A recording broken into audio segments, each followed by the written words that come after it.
mai chi te che manda in Sardegna? Così, mi sono mandato in deposito per lavorare. E mi ho detto guarda che da lunedì si trasferiva a Cagliari, Così, 448? 4 mi ho fatto il casino che era a fare, con Beppi, Favoreto, con i sindacati in Ravata, ma non c'è sta niente a fare.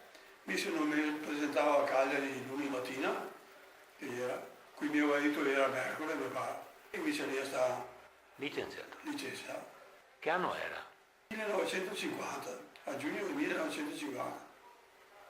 E sono andato a fare il foghista nel Campidano, che gli messo territorio pianeggiante, che si sa nel Campidano, e non avevo auguro neanche al peggior nemico fare una giornata di sole d'agosto sola nella locomotiva nel Campidano.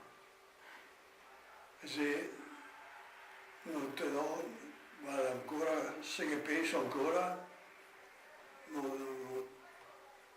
penso che un giorno alle 6 e mezza, 7, dopo che ho finito di lavorare, sono da sotto la doccia in deposito, dove avevo i miei stipendi, dove erano e dolce già.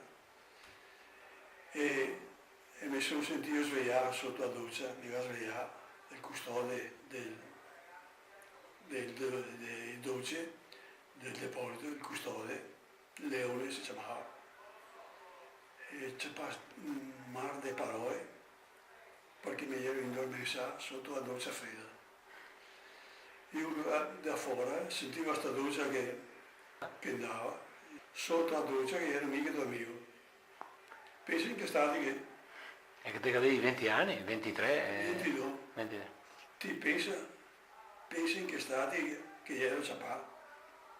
Ero cosa? Era proprio una punizione che davano, insomma, per stroncare qualsiasi... Io volevo farti a mangiare proprio, io volevo proprio dove chi poteva, io volevo farti crollare proprio.